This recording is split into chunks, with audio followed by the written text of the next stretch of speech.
This is SteamWorld Dig 2. We're here on Xbox Series X. Be sure to like the video. Subscribing is great as well. So this is a really lovely Metroidvania game. We took a look at the first entry in the series, and now we're taking a look at the second entry. And I highly recommend playing both of them, but in particular, I like this one the most. I played this back on the PS4 when it came out. So I played through the whole thing, and there is some challenging stuff in this game. I'll tell you, like, it's a Metroidvania-like game where you're kind of digging, looking for treasure and resources, and you're looking for Uncle Rusty. Yeah, it's just like it's a really quite lovely game. There's bosses and challenges, and things to explore and things to find, and it's so good. It's 1080p, 60 FPS, and it's just like this really charming adventure with platforming and digging and discovery, and yeah, it's really quite cool. If you've never played the SteamWorld games, they're genuinely quite fun and interesting and challenging games. But there's an easy mode.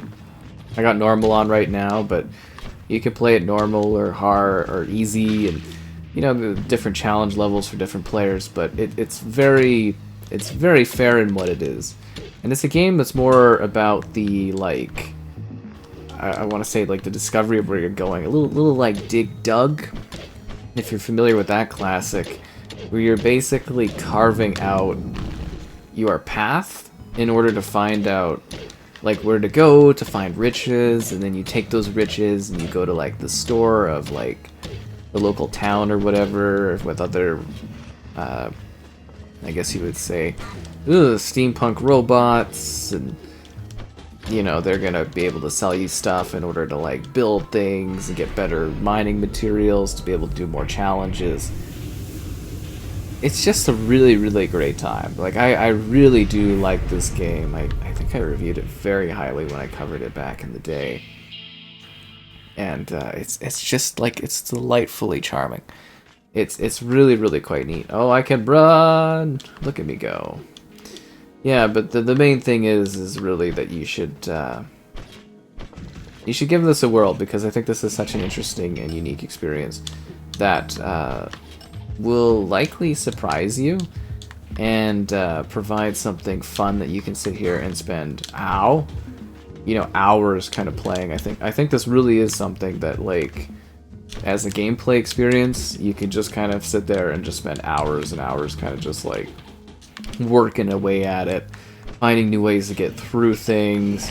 I'm sure at this point too there's lots of great, like, guides online if you ever get stuck. Like, I think I was covering this, like, ahead of its launch too, if I'm not mistaken, so I had to, like, figure everything out and stuff too, which was kind of fun.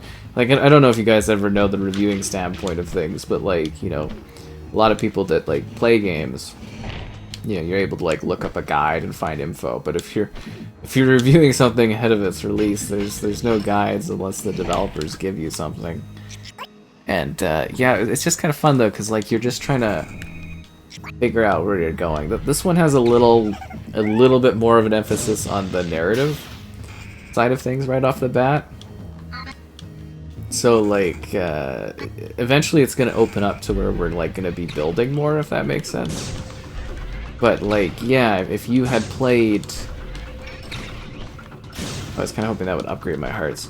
If you've played the first one, that one kind of, like, was a little bit more throwing you into the action of, like, hey, you know, you come over here, and you are... I don't know if I'm supposed to go up and hit this. I can't remember how to do this. You're supposed to run and just, like, dig. And this one, there's a lot more story going on here. A lot more of a focus on, like, character development, and yeah, it's really quite interesting, honestly. And well worth your time. At least in my opinion, I think these games are just absolute gems. And if you love the world and the weird, like, quirky characters and things that go on, there's a whole bunch of really cool spin-offs that they do with the series, where they've essentially, like, they've turned it into, like, I think one of them is like a builder, and, you know, obviously this is a bit more of a platforming type game with the Metroidvania angle to it. But there really is, there's a lot of, oh no. There's a lot of cool stuff you can do with this universe. It's very funky and stylistic, and it's still kind of like, sort of like friendly, if that makes sense. Like, it's not anything too like hyper violent or crazy. Oh, I can't believe I messed up on that. Ugh. Oh, that sucks. Yeah, that's on me for messing up on that one. I should have had that. But no, it's got like a really good sense of like challenge and trial to it as you try to like survive and dig deeper and find more, you know, lost secrets and things like that, and then neat characters that you meet, and you know, challenges and all that. There we go, I got an achievement. 50 gamer score? That's what I'm talking about. See, I kind of wish I think it was, I'm trying to remember, I think it was like a timed exclusive for PlayStation was why I played it on there. It's something like that, I don't remember, but I just remember playing it and being like, oh, this game is so cool. And yeah, I really genuinely just love the SteamWorld games. I think they're so cool.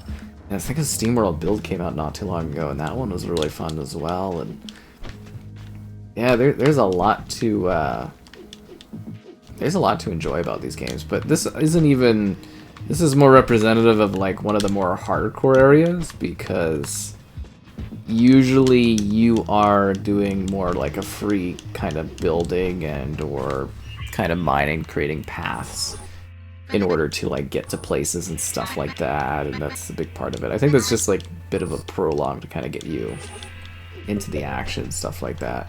And then you go to the city, and then the city is where we kind of really, the game opens up to allow us to go to like new, like, you know, actually get into the mines and start digging properly.